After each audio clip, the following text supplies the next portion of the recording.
السلام علیکم ورحمۃ اللہ وبرکاتہ۔ ٹوٹا ہوا گلاس ایک سعودی طالب علم کے ساتھ پیش آنے والا واقعہ جو حصول تعلیم کے لیے برطانیہ میں مقیم تھا۔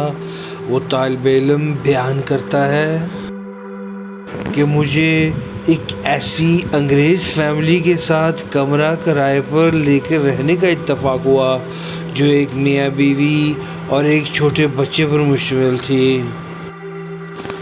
ایک دن وہ دونوں میاں بیوی کسی کام سے باہر جا رہے تھے تو انہوں نے مجھ سے پوچھا کہ اگر آپ گھر پر ہی ہیں تو ہم اپنے بچے کو کچھ وقت آپ کے پاس چھوڑ دیں۔ میرا باہر جانے کا کوئی ارادہ نہیں تھا، اس لیے میں نے حامی بھر لی۔ وہ بچہ مجھ سے کافی مانوس تھا۔ کچھ دیر کھیلنے کے بعد وہ مجھ سے اجازت لے کر کچن میں گیا اور تھوڑی ہی دیر میں مجھے کسی برتن کے ٹوٹنے کی آواز سنائی دی اور ساتھ ہی بچے کی چیخیں سنائی دینے لگ پڑی۔ میں کچن میں گیا، دیکھا کہ شیشے کے جس گلاس میں بچہ پانی پی رہا تھا وہ اس کے ہاتھ سے گر کر ٹوٹ چکا تھا اور بچہ ڈر کر اپنی جگہ سہما کھڑا تھا۔ میں نے بچے کو تسلی دی اور کہا کہ تم پریشان نہ ہو اور امی واپس آئیں تو ان سے کہنا کہ گلاس انکل سے ٹوٹ گیا تھا۔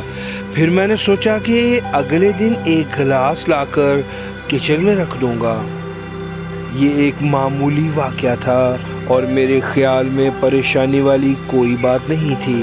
جلد ہی وہ دونوں میاں بیوی واپس آ گئے اور میں نے بچے کو ان کے حوالے کر دیا۔ وہ عورت جب کچن میں گئی اور گلاس ٹوٹا ہوا پایا تو بچے سے پوچھا۔ بچے نے اس کو وہی بتایا جو میں نے اس کو سمجھایا تھا۔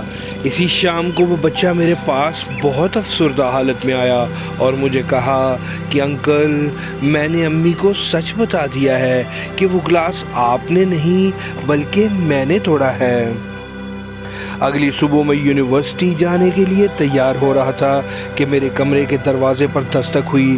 میں نے دروازہ کھولا تو سامنے اس بچے کی ماں کھڑی تھی۔ اس نے مجھے صبح بخیر کہا اور نہایت شائستگی سے میرا نام لے کر کہا کہ ہم آپ کو ایک نفیس اور شریف آدمی سمجھتے ہیں، مگر آپ نے ہمارے بچے کو جھوٹ بولنے کی ترغیب دے کر اپنا وقار خراب کر لیا ہے۔